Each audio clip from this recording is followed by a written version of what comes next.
The following is an interview with the President of Russia, Vladimir Putin, shot February 6, 2024 at about 7 p.m. in the building behind us, which is, of course, the Kremlin.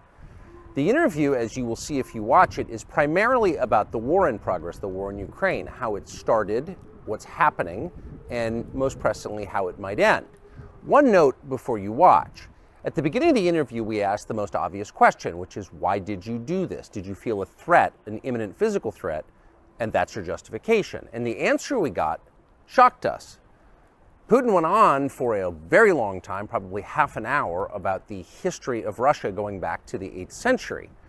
And honestly, we thought this was a filibustering technique and found it annoying and interrupted him several times. And he responded he was annoyed by the interruption.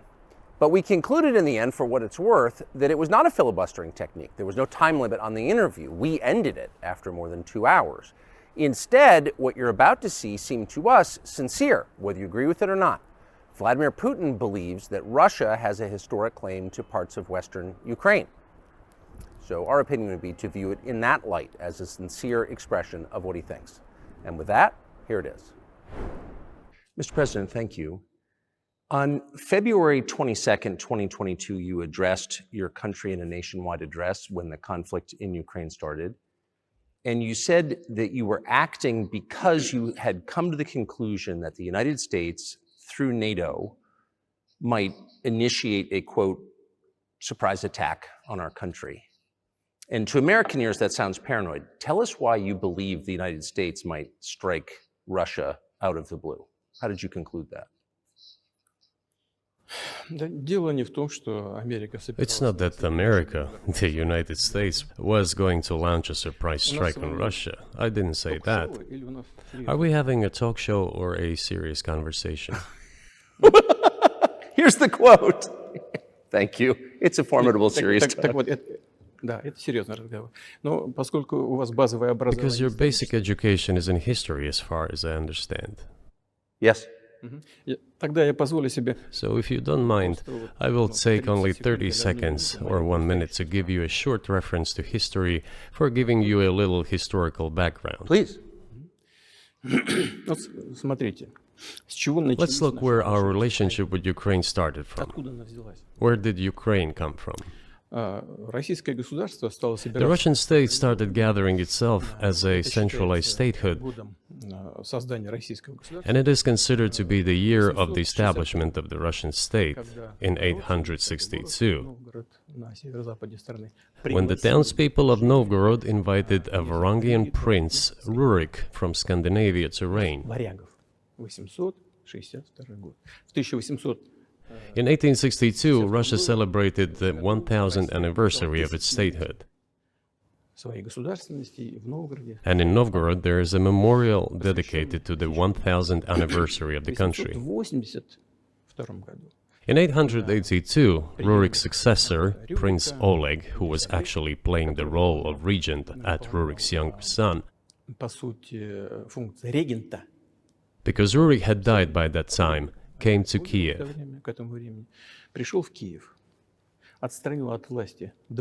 He ousted two brothers who apparently had once been members of Rurik's squad. So Russia began to develop with two centers of power, Kiev and Novgorod. The next very significant date in the history of Russia was 988. This was the baptism of Russia, when Prince Vladimir, the great-grandson of Rurik, baptized Russia and adopted Orthodoxy, or Eastern Christianity. From this time, the centralized Russian state began to strengthen. Why? Because of the single territory, integrated economic ties, one and the same language, and, after the baptism of Russia, the same faith and rule of the prince. The centralized Russian state began to take shape. Back in the Middle Ages, Prince Yaroslav the Wise introduced the order of succession to a throne. But after he passed away, it became complicated for various reasons. The throne was passed not directly from father to eldest son, but from the prince who had passed away to his brother, then to his sons in different lines. All this led to the fragmentation and the end of Rus as a single state. There was nothing special about it. The same was happening then in Europe.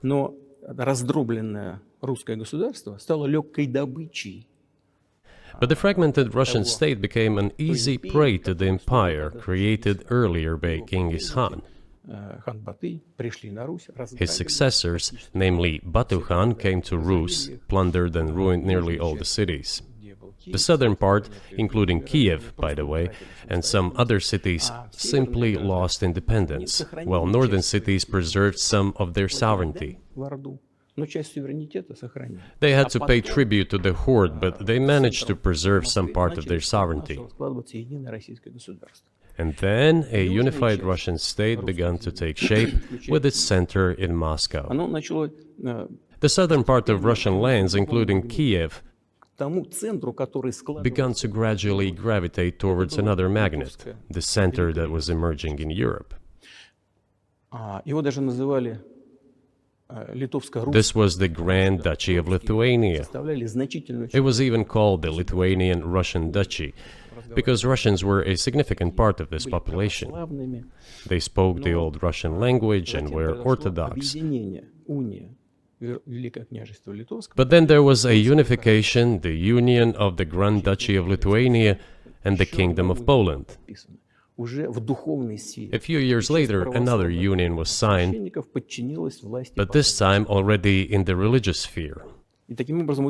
Some of the Orthodox priests became subordinate to the Pope. Thus, these lands became part of the Polish-Lithuanian state.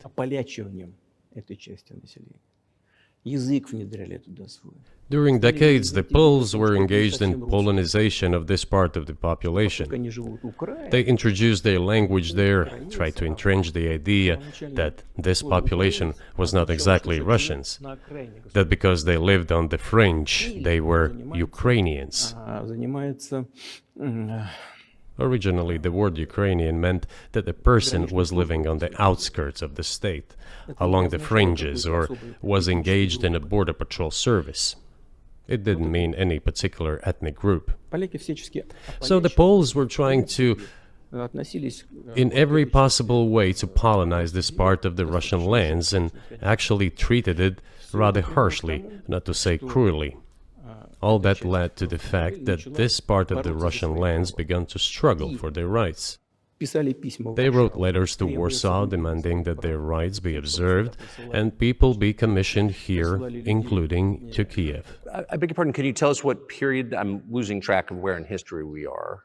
The Polish oppression of Ukraine. It was in the 13th century.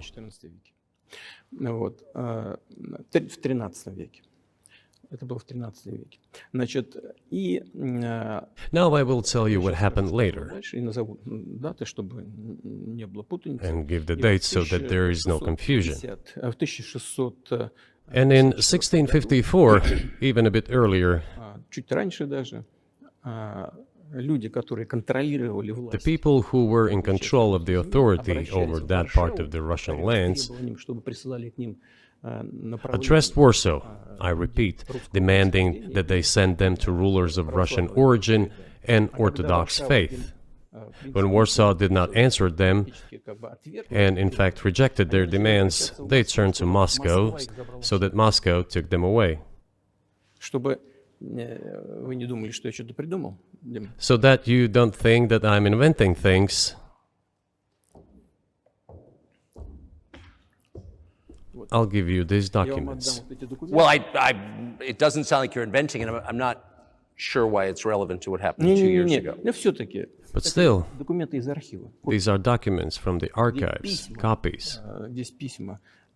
Here are the letters from Bogdan Khmelnytsky, the man who then controlled the power in this part of the Russian lands that is now called Ukraine. He wrote to Warsaw demanding that their rights be upheld. And after being refused, he began to write letters to Moscow, asking to take them under the strong hand of the Moscow Tsar. There are copies of these documents. I will leave them for your good memory. There is a translation into Russian. You can translate it into English later. Russia would not agree to admit them straight away, assuming that the war with Poland would start. Nevertheless, in 1654, the Pan-Russian Assembly of top clergy and landowners, headed by the Tsar, which was the representative body of the power of the old Russian state, decided to include a part of the old Russian lands into Moscow Kingdom. As expected, the war with Poland began. It lasted 13 years, and then in 1654, a truce was concluded. And 32 years later, I think, a peace treaty with Poland, which they called Eternal Peace, was signed. And these lands, the whole left bank of Dnieper, including Kiev, went to Russia. And the whole right bank of Dnieper remained in Poland. Under the rule of Catherine the Great, Russia reclaimed all of its historical lands, including in the south and west. This all lasted until the revolution. Before World War I, Austrian General Staff relied on the ideas of Ukrainianization and started actively promoting the ideas of Ukraine and the Ukrainianization.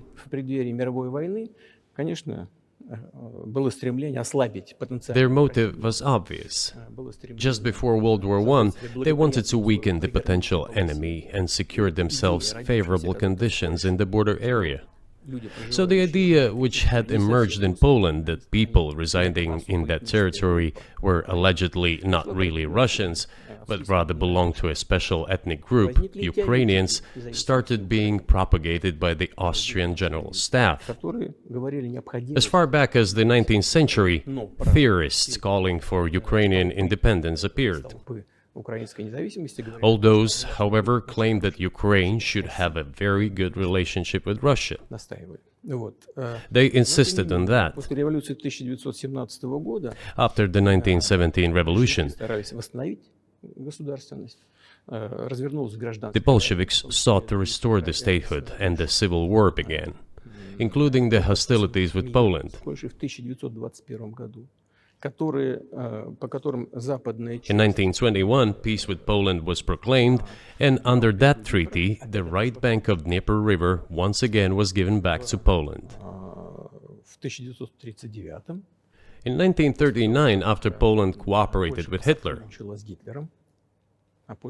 it did collaborate with Hitler, you know? Hitler offered Poland peace and a treaty of friendship. An alliance demanding in return that Poland give back to Germany the so-called Danzig corridor, which connected the bulk of Germany with East Prussia and Königsberg.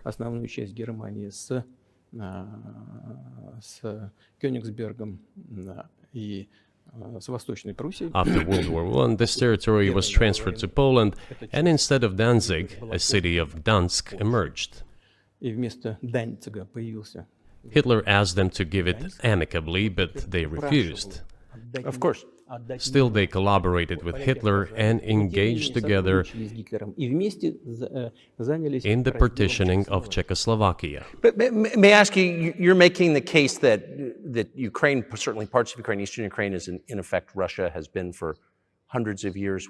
Why wouldn't you just take it when you became president 24 years ago? You have nuclear weapons, they don't. If it's actually your land, why did you wait so long? Sure. I'll tell you. I'm coming to that. This briefing is coming to an end. It might be boring, but it explains many things. You just don't know how it's relevant. Good. Good. I'm so gratified that you appreciate that. Thank you. So, before World War II, Poland collaborated with Hitler, and although it did not yield to Hitler's demands, it still participated in the partitioning of Czechoslovakia together with Hitler, as the Poles had not given the Danzig corridor to Germany and went too far, pushing Hitler to start World War II by attacking them. Why was it Poland against whom the war started on 1st September 1939? Poland turned out to be uncompromising, and Hitler had nothing to do but start implementing his plans with Poland. By the way, the USSR, I have read some archive documents, behaved very honestly. It asked Poland's permission to transit its troops through the Polish territory to help Czechoslovakia. But the then Polish foreign minister said that if the Soviet planes flew over Poland, they would be downed over the territory of Poland. But that doesn't matter. What matters is that the war began, and Poland fell prey to the policies it had pursued against Czechoslovakia, as under the well-known Molotov-Ribbentrop Pact. Part of the territory, including western Ukraine, was to be given to Russia. Thus, Russia, which was then named the USSR, regained its historical lands. After the victory in the Great Patriotic War, as we call World War II, all those territories were ultimately enshrined as belonging to Russia, to the USSR.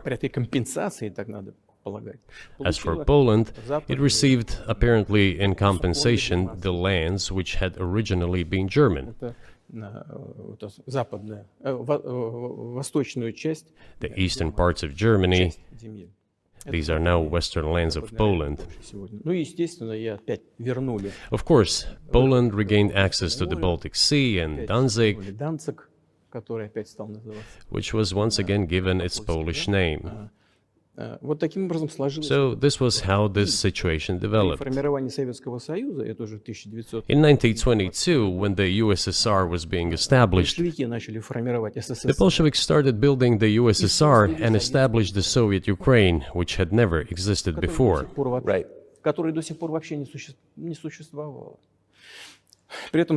Stalin insisted that those republics be included in the USSR as autonomous entities. For some inexplicable reason, Lenin, the founder of the Soviet state, insisted that they be entitled to withdraw from the USSR.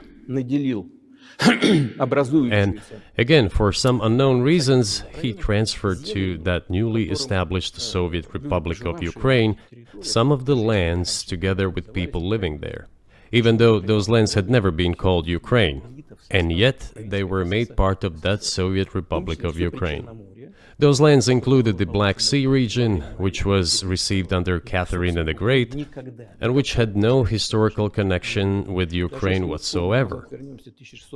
Even if we go as far back as 1654, when these lands returned to Russian Empire, that territory was the size of 3 to 4 regions of modern Ukraine, with no Black Sea region. That was completely out of the question. In 1654. Exactly. You obviously have encyclopedic knowledge of this region, but why didn't you make this case for the first 22 years as president that Ukraine wasn't a real country?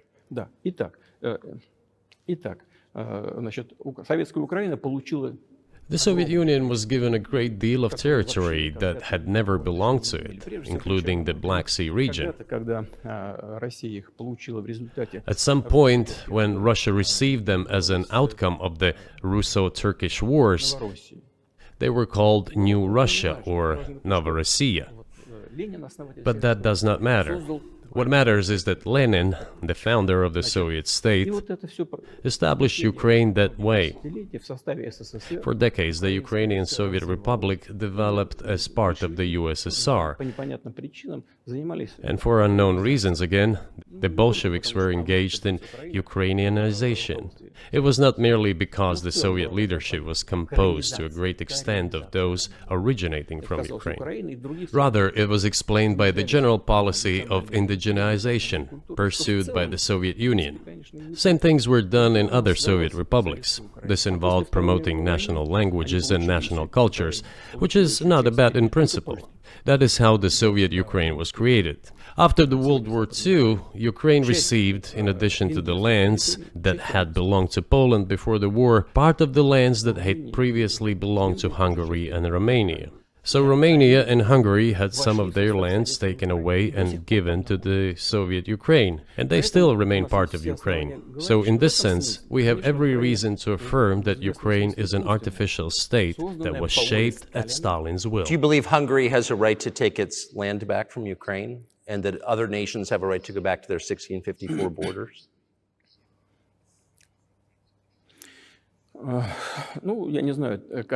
I'm not sure whether they should go back to the 1654 borders. But given Stalin's time, so-called Stalin's regime, which as many claim saw numerous violations of human rights and violations of the rights of other states,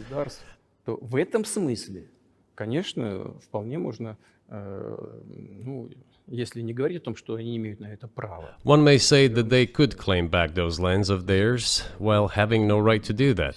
It is at least understandable. Have you told Viktor Orban that he can have part of Ukraine?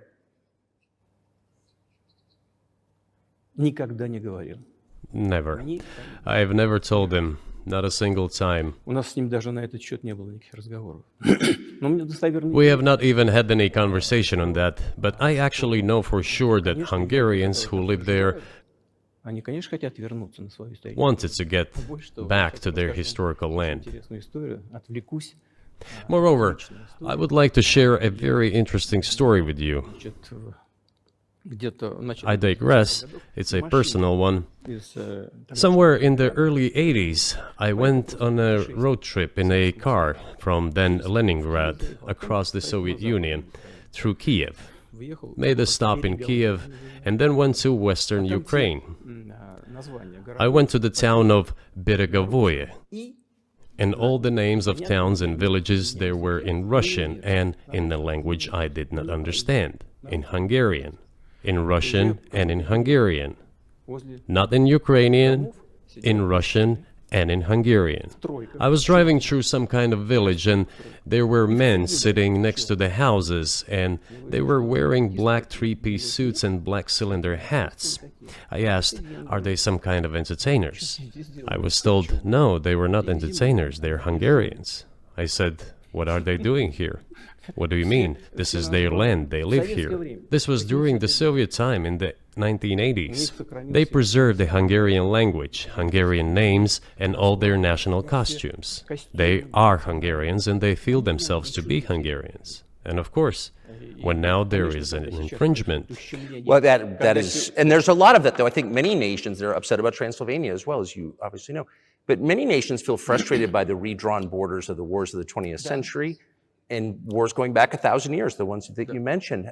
But the fact is that you didn't make this case in public until 2 years ago, February. And in the case that you made, which I read today, you explain at great length that you felt a physical threat from the West in NATO, including potentially a nuclear threat, and that's what got you to move. Is that a fair characterization of what you said?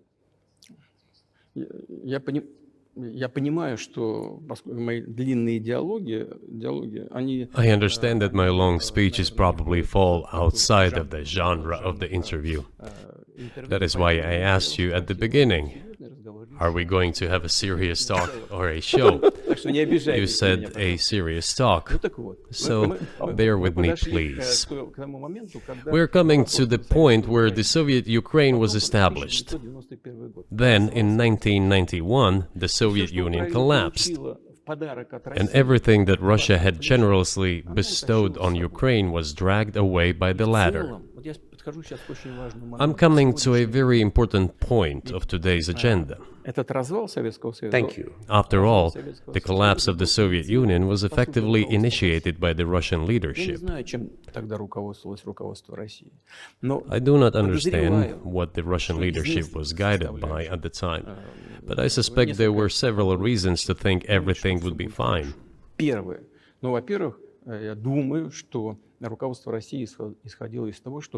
First, I think that then Russian leadership believed that the fundamentals of the relationship between Russia and Ukraine were, in fact, a common language. More than 90% of the population there spoke Russian. Family ties. Every third person there had some kind of family or friendship ties. Common culture, common history, Finally, common faith, coexistence with a single state for centuries, and deeply interconnected economies.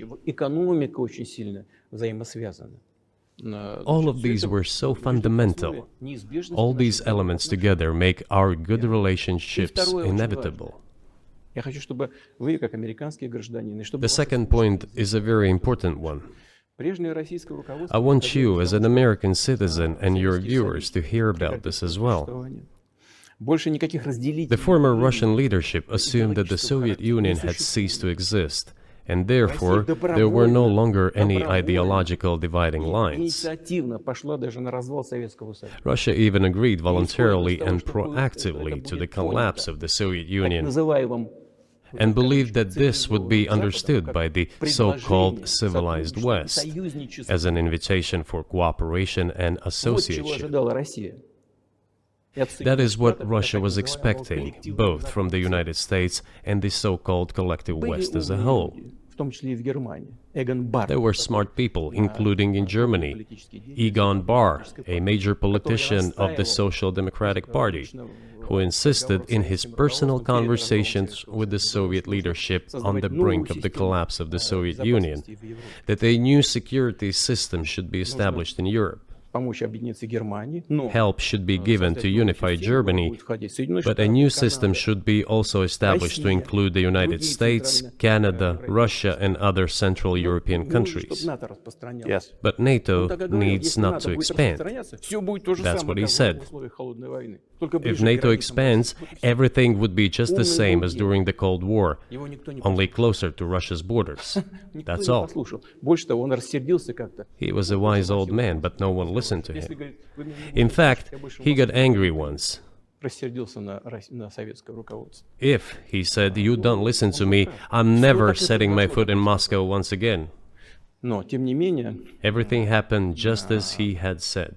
Well, of course, it did come true, and you've mentioned this many times. I think it's a fair point. And many in America thought that relations between Russia and the United States would be fine with the collapse of the Soviet Union and the end of the Cold War, that the opposite happened. But you've never explained why you think that happened, except to say that the West fears a strong Russia, but we have a strong China the West does not seem very afraid of. What about Russia, do you think, convinced policymakers they had to take it down? The West is afraid of strong China more than it fears a strong Russia, because Russia has 150 million people and China has 1.5 billion population, and its economy is growing by leaps and bounds, or 5% a year. It used to be even more. But that's enough for China. As Bismarck once put it, potentials are the most important. China's potential is enormous. It is the biggest economy in the world today in terms of purchasing power parity and the size of the economy. It has already overtaken the United States quite a long time ago, and it is growing at a rapid clip. Let's not talk about who is afraid of whom. Let's not reason in such terms. And let's get into the fact that after 1991, when Russia expected that it would be welcomed into the brotherly family of civilized nations, nothing like this happened. You tricked us. I don't mean you personally when I say you. Of course, I'm talking about the United States. The promise was that NATO would not expand eastward, but it happened 5 times. There were 5 waves of expansion. We tolerated all that. We were trying to persuade them. We were saying, please don't. We are as bourgeois now as you are. We are market economy and there is no communist party power. Let's negotiate. Moreover, I have also said this publicly before. There was a moment when a certain rift started growing between us. Before that, Yeltsin came to the United States. Remember, he spoke in Congress and said the good words. God bless America. Everything he said were signals. Let us in. Remember the developments in Yugoslavia before the Yeltsin was lavished with praise? As soon as the developments in Yugoslavia started, he raised his voice in support of Serbs, and we couldn't but raise our voices for Serbs in their defense. I understand that there were complex processes underway there, I do, but Russia could not help raising its voice in support of Serbs, because Serbs are also a special and close to us nation, with Orthodox culture and so on. It's a nation that has suffered so much for generations. Well, regardless, what is important is that Yeltsin expressed his support. What did the United States do? In violation of international law and the UN Charter, it started bombing Belgrade. It was the United States that let the genie out of the bottle. Moreover, when Russia protested and expressed its resentment, what was said? The UN Charter and international law have become obsolete. Now everyone invokes international law, but at that time they started saying that everything was outdated. Everything had to be changed. Indeed, some things need to be changed, as the balance of power has changed. It's true, but not in this manner. Yeltsin was immediately dragged through the mud, accused of alcoholism, of understanding nothing, of knowing nothing. He understood everything, I assure you. Well, I became president in 2000. I thought, okay, the Yugoslav issue is over, but we should try to restore relations. Let's reopen the door that Russia had tried to go through. And moreover, I said it publicly, I can reiterate. At a meeting here in the Kremlin with the outgoing President Bill Clinton, right here in the next room, I said to him, I asked him, Bill, do you think if Russia asked to join NATO, do you think it would happen? Suddenly he said, you know, it's interesting. I think so. But in the evening, when we met for dinner, he said, you know, I've talked to my team. No, it's not possible now. You can ask him. I think he will watch our interview. He'll confirm it. I wouldn't have said anything like that if it hadn't happened. Okay. Were you sincere? It's impossible now. Would you have joined NATO? Look, I asked the question, is it possible or not? And the answer I got was no. If I was insincere in my desire to find out what the leadership position was... But if he had said yes, would you have joined NATO? If he had said yes, the process of rapprochement would have commenced, and eventually it might have happened, if we had seen some sincere wish on the other side of our partners. But it didn't happen. Well, no means no. Okay, fine. Why do you think that is? Just to get to motive, I know you're clearly bitter about it, I understand, but why do you think the West rebuffed you then? Why the hostility? Why did the end of the Cold War not fix the relationship? What motivates this from your point of view? You said I was bitter about the answer. No, it's not bitterness. It's just a statement of fact. We're not bride and groom, bitterness, resentment. It's not about those kind of matters in such circumstances. We just realized we weren't welcome there, that's all. Okay, fine. But let's build relations in another manner. Let's look for common ground elsewhere. Why we received such a negative response, you should ask your leaders. I can only guess why. Too big a country with its own opinion and so on. And the United States, I've seen how issues are being resolved in NATO.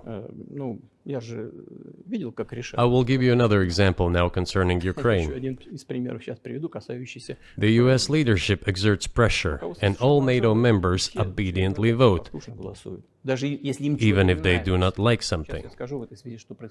Now, I'll tell you what happened in this regard with Ukraine in 2008, although it's being discussed. I'm not going to open a secret to you, say anything new. Nevertheless, after that we tried to build relations in different ways. For example, the events in the Middle East, in Iraq. We were building relations with the United States in a very soft, prudent, cautious manner. I repeatedly raised the issue that the United States should not support separatism or terrorism in the North Caucasus. But they continue to do it anyway. and political support, information support, financial support, even military support came from the United States and its satellites for terrorist groups in the Caucasus. I once raised this issue with my colleague, also the President of the United States. He says, "It's impossible. Do you have proof?" I said, "Yes." I was prepared for this conversation, and I gave him that proof. He looked at it, and you know what he said? "I apologize, but that's what happened." I'll quote. He says, "Well, I'm gonna kick their ass." We waited and waited for some response. There was no reply. I said to the FSB director, "Write to the CIA, what is the result of the conversation with President?" He wrote once, twice, and then we got a reply. We have the answer in the archive. The CIA replied, "We have been working with the opposition in Russia. We believe that this is the right thing to do, and we will keep on doing it." Just ridiculous. Well, okay. We realized that it was out of the question. Forces in opposition to you. So you're saying the CIA is trying to overthrow your government? Of course, they meant in that particular case the separatists, the terrorists who fought with us in the Caucasus. That's who they called the opposition. This is the second point. The third moment is a very important one, is the moment when the US missile defense system was created. The beginning. We persuaded for a long time not to do it in the United States. Moreover, after I was invited by Bush Jr.'s father, Bush Sr., to visit his place on the ocean, I had a very serious conversation with President Bush and his team. I proposed that the United States, Russia, and Europe jointly create a missile defense system that, we believe, if created unilaterally, threatens our security, despite the fact that the United States officially said that it was being created against missile threats from Iran. That was the justification for the deployment of the missile defense system. I suggested working together, Russia, the United States, and Europe. They said it was very interesting. They asked me, "Are you serious?" I said, "Absolutely." Let me ask, what year was this? I don't remember. It is easy to find out on the internet when I was in the USA at the invitation of Bush Sr. It is even easier to learn from someone I'm going to tell you about. I was told it was very interesting. I said, just imagine if we could tackle such a global strategic security challenge together. The world will change. We'll probably have disputes, probably economic and even political ones, but we could drastically change the situation in the world. He says yes, and asks, "Are you serious?" I said, "Of course. We need to think about it," I'm told. I said, "Go ahead, please." Then Secretary of Defense Gates, former director of CIA, and Secretary of State Rice came in here, in this cabinet, right here at this table. They sat on this table. Me, the foreign minister, the Russian defense minister on that side. They said to me, "Yes, we have thought about it. We agree." I said, "Thank God, great, but with some exceptions." So twice you've described US presidents making decisions and then being undercut by their agency heads. So it sounds like you're describing a system that's not run by the people who are elected, in your telling. That's right, that's right. In the end, they just told us to get lost. I'm not going to tell you the details because I think it's incorrect. After all, it was confidential conversation. But our proposal was declined, that's a fact. It was right then when I said, "Look, but then we will be forced to take countermeasures. We will create such strike systems that will certainly overcome missile defense systems." The answer was, "We are not doing this against you, and you do what you want," assuming that it is not against us, not against the United States. I said, "Okay." Very well. That's the way it went. And we created hypersonic systems with intercontinental range, and we continue to develop them. We are now ahead of everyone, the United States and the other countries, in terms of the development of hypersonic strike systems, and we are improving them every day. But it wasn't us. We proposed to go the other way, and we were pushed back. Now, about NATO's expansion to the east. Well, we were promised no NATO to the east, not an inch to the east, as we were told. And then what? They said, well, it's not enshrined on paper, so we'll expand. So there were 5 waves of expansion, the Baltic states, the whole of Eastern Europe, and so on. And now I come to the main thing. They have come to the Ukraine, ultimately. In 2008, at the summit in Bucharest, they declared that the doors for Ukraine and Georgia to join NATO were open. Now about how decisions are made there. Germany, France seem to be against it, as well as some other European countries. But then, as it turned out later, President Bush, and he's such a tough guy, a tough politician, as I was told later, he exerted pressure on us and we had to agree. It's ridiculous, it's like kindergarten. Where are the guarantees? What kindergarten is this? What kind of people are these? Who are they? You see, they were pressed, they agreed. And then they say, Ukraine won't be in the NATO, you know? I say, I don't know. I know you agreed in 2008. Why won't you agree in the future? Well, they pressed us then. I say, why won't they press you tomorrow? And you'll agree again. Well, it's nonsensical. Who's there to talk to? I just don't understand. We're ready to talk. But with whom? Where are the guarantees? None. So they started to develop the territory of Ukraine. Whatever is there, I have told you the background, how this territory developed, what kind of relations there were with Russia. Every second or third person there has always had some ties with Russia. And during the elections in already independent, sovereign Ukraine, which gained its independence as a result of the Declaration of Independence, and by the way, it says that Ukraine is a neutral state, and in 2008, suddenly the doors or gates to NATO were open to it. Oh, come on. This is not how we agreed. Now, all the presidents that have come to power in Ukraine, they relied on electorate with a good attitude to Russia in one way or the other. This is the southeast of Ukraine. This is a large number of people. And it was very difficult to dissuade this electorate, which had a positive attitude towards Russia. Viktor Yanukovych came to power, and how? The first time he won after President Kuchma, they organized a third round, which is not provided for in the constitution of Ukraine. This is a coup d'etat. Just imagine, someone in the United States wouldn't like the outcome. In 2014? Before that. No, this was before that. After President Kuchma, Viktor Yanukovych won the elections. However, his opponents did not recognize that victory. The US supported the opposition, and the third round was scheduled. What is this? This is a coup. The US supported it, and the winner of the third round came to power. Imagine if in the US something was not to someone's liking, and the third round of election, which the US Constitution does not provide for, was organized. Nonetheless, it was done in Ukraine. Okay, Viktor Yushchenko, who was considered a pro-Western politician, came to power. Fine, we have built relations with him as well. He came to Moscow with visits. We visited Kiev. I visited too.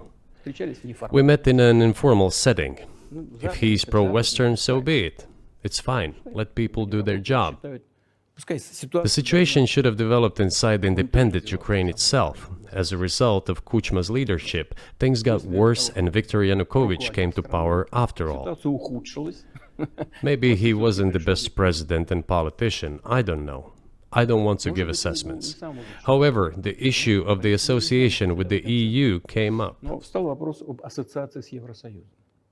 We have always been lenient to this. Suit yourself. But when we read through the Treaty of Association, it turned out to be a problem for us, since we had a free trade zone and open customs borders with Ukraine, which under this association had to open its borders for Europe, which would have led to flooding of our market. We said, no, this is not going to work. We shall close our borders with Ukraine then. The customs borders, that is. Yanukovych started to calculate how much Ukraine was going to gain, how much to lose, and said to his European partners, I need more time to think before signing. The moment he said that, the opposition began to take destructive steps which were supported by the West. It all came down to Maidan and a coup in Ukraine. So he did more trade with Russia than with the EU. Ukraine did. Of course. It's not even the matter of trade volume, although for the most part it is. It is the matter of cooperation ties, which the entire Ukrainian economy was based on. The cooperation ties between the enterprises were very close since the times of the Soviet Union. One enterprise there used to produce components to be assembled both in Russia and Ukraine and vice versa. They used to be very close ties. A coup d'etat was committed, although I shall not delve into details now, as I find doing it inappropriate, the US told us. Calm Yanukovych down, and we will calm the opposition. Let the situation unfold in the scenario of a political settlement. We said, all right, agreed, let's do it this way. As the Americans requested, Yanukovych did use neither the armed forces nor the police, yet the armed opposition committed a coup in Kiev. What is that supposed to mean? Who do you think you are? I wanted to ask the then US leadership. With the backing of whom? With the backing of CIA, of course. The organization you wanted to join back in the day, as I understand. We should thank God they didn't let you in. Although, it is a serious organization. I understand. My former vis-a-vis in the sense that I served in the first main directorate, Soviet Union's intelligence service. They have always been our opponents. A job is a job.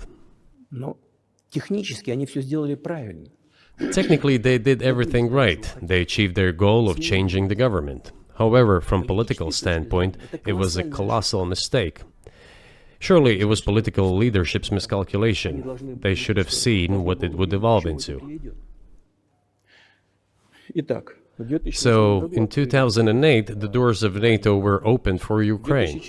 In 2014, there was a coup. They started persecuting those who did not accept the coup, and it was indeed a coup. They created a threat to Crimea, which we had to take under our protection. They launched the war in Donbass in 2014 with the use of aircraft and artillery against civilians. This is when it all started. There is a video of aircraft attacking Donetsk from above. They launched a large-scale military operation, then another one. When they failed, they started to prepare the next one. All this against the background of military development of this territory and opening of NATO's doors. How could we not express concern over what was happening? From our side, this would have been a culpable negligence. That's what it would have been.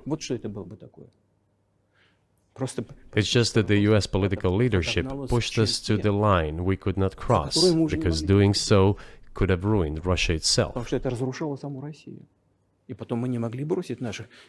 Besides, we could not leave our brothers in faith, in fact, a part of Russian people, in the face of this war machine. But that was 8 years before the current conflict started. So what was the trigger for you? What was the moment where you decided you had to do this?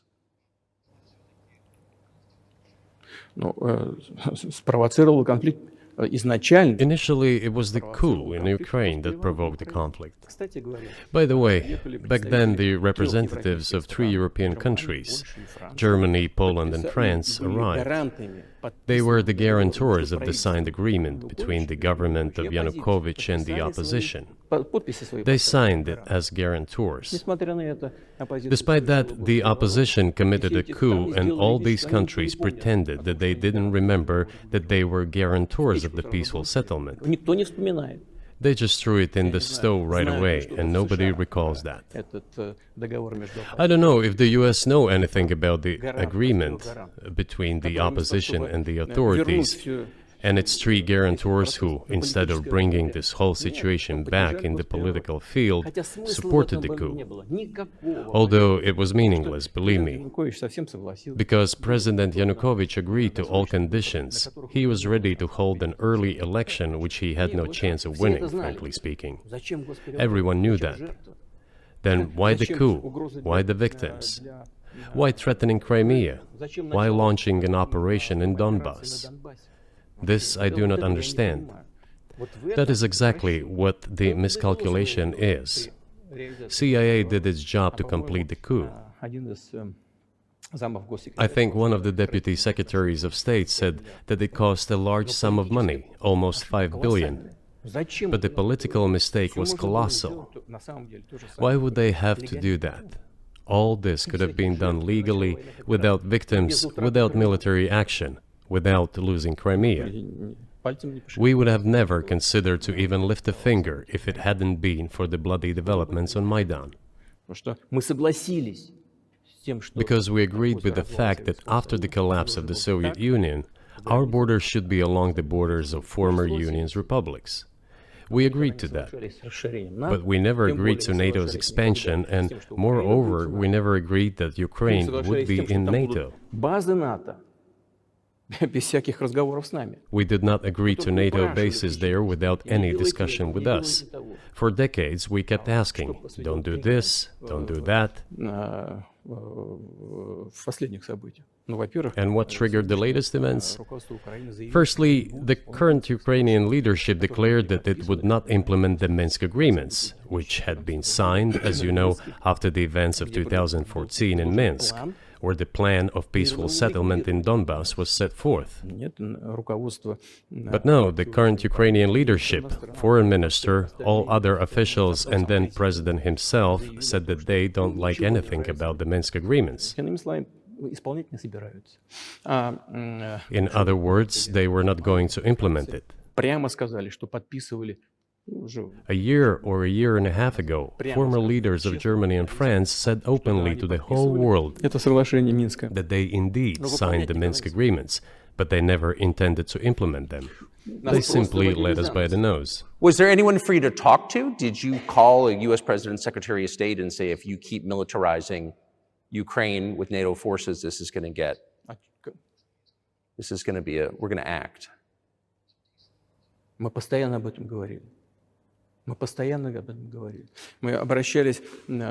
We talked about this all the time. We addressed the United States and European countries' leadership to stop these developments immediately, to implement the Minsk agreements.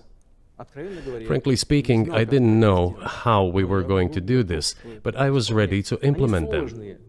These agreements were complicated for Ukraine.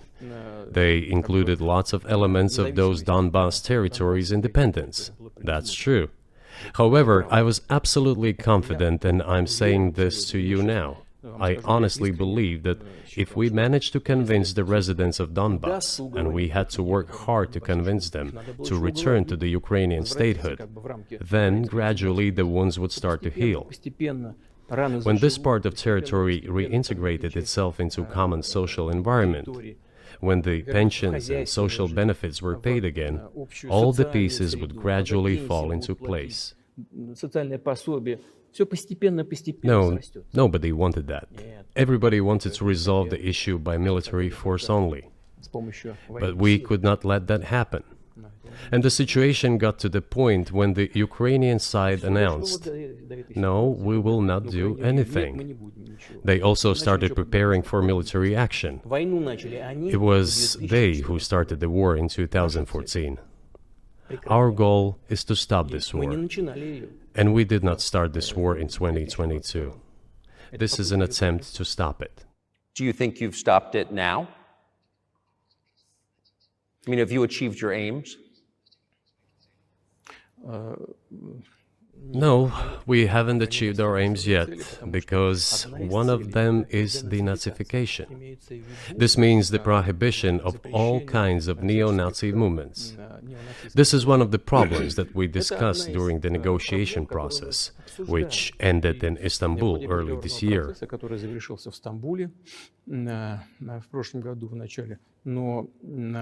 And it was not our initiative, because we were told by the Europeans, in particular, that it was necessary to create conditions for the final signing of the documents. My counterparts in France and Germany said, "How can you imagine them signing a treaty with a gun to their heads? The troops should be pulled back from Kiev." I said, "All right." We withdrew the troops from Kiev. As soon as we pulled back our troops from Kiev, our Ukrainian negotiators immediately threw all our agreements reached in Istanbul into the bin and got prepared for a long-standing armed confrontation with the help of the United States and its satellites in Europe. That is how the situation has developed, and that is how it looks now. But what is, pardon my ignorance, what is denazification? What would that mean? What is... Да, вот я как раз хочу сейчас об этом сказать. Это очень важный вопрос. Денацификация. That is what I want to talk about right now. It is a very important issue. Denazification. After gaining independence, Ukraine began to search, as some Western analysts say, its identity. And it came up with nothing better than to build this identity upon some false heroes who collaborated with Hitler.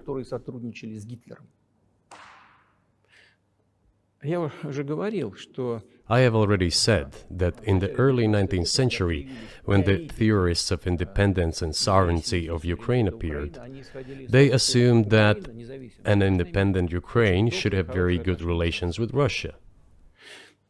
But due to the historical development, those territories were part of the Polish-Lithuanian Commonwealth, Poland, where Ukrainians were persecuted and treated quite brutally, as well as were subject to cruel behavior. There were also attempts to destroy their identity. All this remained in the memory of the people. When World War II broke out, part of this extremely nationalist elite collaborated with Hitler, believing that he would bring them freedom. The German troops, even the SS troops, made Hitler's collaborators do the dirtiest work of exterminating the Polish and Jewish population. Hence this brutal massacre of the Polish and Jewish population, as well as the Russian population too.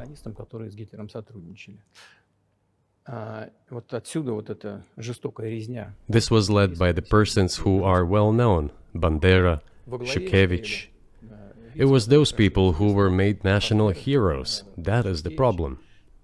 And we are constantly told that nationalism and neo-Nazism exist in other countries as well. Yes, they are seedlings, but we uproot them, and other countries fight against them. But Ukraine is not the case. These people have been made into national heroes in Ukraine. Monuments to those people have been erected. They are displayed on flags. Their names are shouted by crowds that walk with torches, as it was in Nazi Germany.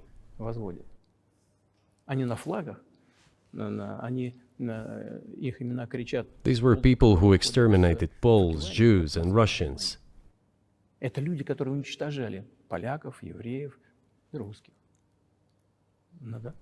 It is necessary to stop this practice and prevent the dissemination of this concept. I say that Ukrainians are part of the one Russian people. They say, no, we are a separate people. Okay, fine. If they consider themselves a separate people, they have the right to do so, but not on the basis of Nazism, the Nazi ideology. Would you be satisfied with the territory that you have now? Нет, закончим. Вы же задали вопрос по неонацизму. и денацификации. I will finish answering the question. You just asked a question about neo-Nazism and denazification. Замалчивается на Западе. Look, the president of Ukraine visited Canada.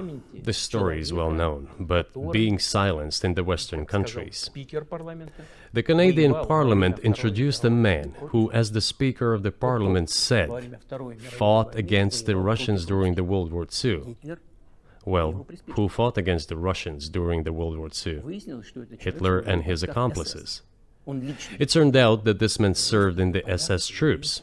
He personally killed Russians, Poles, and Jews. The SS troops consisted of Ukrainian nationalists who did this dirty work. The president of Ukraine stood up with the entire Parliament of Canada and applauded this man. How can this be imagined? The president of Ukraine himself, by the way, is a Jew by nationality. Really, my question is, what do you do about it? I mean, Hitler's been dead for 80 years. Nazi Germany no longer exists. And so, true. And so, I think what you're saying is you want to extinguish or at least control Ukrainian nationalism. But how? How do you do that? Вот послушайте меня. Ваш вопрос очень тонкий. Listen to me. Your question is very subtle, and I can tell you what I think. Do not take offense. Of course. Он, казалось бы, тонкий, он очень противный, этот вопрос. This question appears to be subtle. It is quite pesky. Значит, You say Hitler has been dead for so many years, 80 years. But his example lives on. People who exterminated Jews, Russians, and Poles are alive. And the president, the current president of today's Ukraine, applauds him in the Canadian Parliament, gives a standing ovation. Can we say that we have completely uprooted this ideology if what we see is happening today? That is what denazification is in our understanding. We have to get rid of those people who maintain this concept and support this practice and try to preserve it. That is what denazification is. That is what we mean. Right. My question was a little more specific. It was, of course, not a defense of Nazis, neo or otherwise. It was a practical question. You don't control the entire country. You don't control Kiev. You don't seem like you want to. So how do you eliminate a culture or an ideology or feelings or a view of history in a country that you don't control? What do you do about that? А вы знаете, как вам не покажется странным, в ходе переговоров в Стамбуле... You know, as strange as it may seem to you, during the negotiations in Istanbul, we did agree that we have it all in writing. Neo-Nazism would not be cultivated in Ukraine, including that it would be prohibited at the legislative level. Mr. Carlsson, we agreed on that. This, it turns out, can be done during the negotiation process. And there's nothing humiliating for Ukraine as a modern civilized state. Is any state allowed to promote Nazism? It is not, is it? That is it.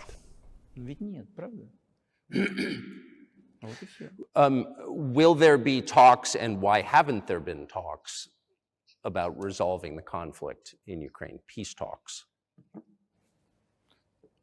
Они были, они дошли до очень высокой стадии согласования позиций, сложно. They have been. They reached a very high stage of coordination of positions in a complex process, but still they were almost finalized. But after we withdrew our troops from Kiev, as I have already said, the other side threw away all these agreements and obeyed the instructions of Western countries, European countries, and the United States to fight Russia to the bitter end. Moreover, the president of Ukraine has legislated a ban on negotiating with Russia. He signed a decree forbidding everyone to negotiate with Russia. But how are we going to negotiate if he forbade himself and everyone to do this? We know that he is putting forward some ideas about this settlement, but in order to agree on something, we need to have a dialogue. Is that not right? Well, but you wouldn't be speaking to the Ukrainian president, you'd be speaking to the American president. When was the last time you spoke to Joe Biden? I cannot remember when I talked to him. I do not remember. We can look it up. You don't remember? No. Why? Do I have to remember everything? I have my own things to do. We have domestic political affairs. Well, he's funding the war that you're fighting, so I would think that would be memorable. Well, yes, he funds, but I talked to him before the special military operation, of course. And I said to him then, by the way, I will not go into details, I never do, but I said to him then, I believe that you are making a huge mistake of historic proportions by supporting everything that is happening there, in Ukraine, by pushing Russia away. I told him repeatedly, by the way. I think that would be correct if I stop here.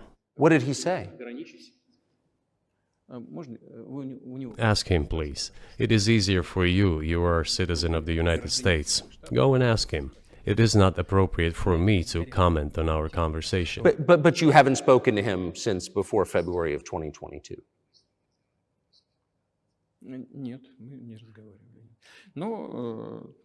No, we haven't spoken.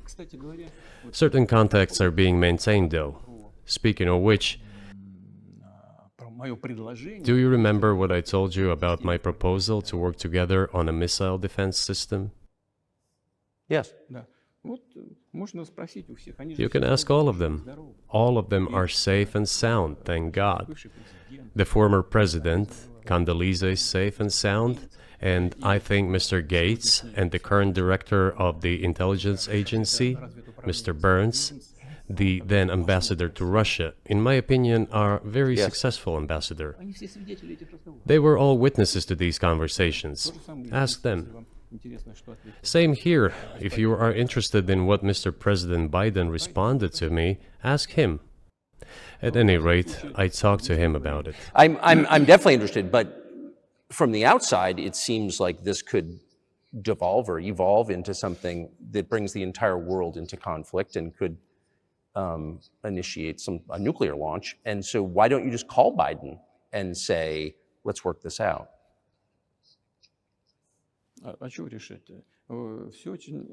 What's there to work out? It's very simple. I repeat. We have contacts through various agencies. I will tell you what we are saying on this matter and what we are conveying to the US leadership. If you really want to stop fighting, you need to stop supplying weapons. It will be over within a few weeks. That's it. And then we can agree on some terms. Before you do that, stop. What's easier? Why would I call him? What should I talk to him about? Or beg him for what? And what messages do you get back? You're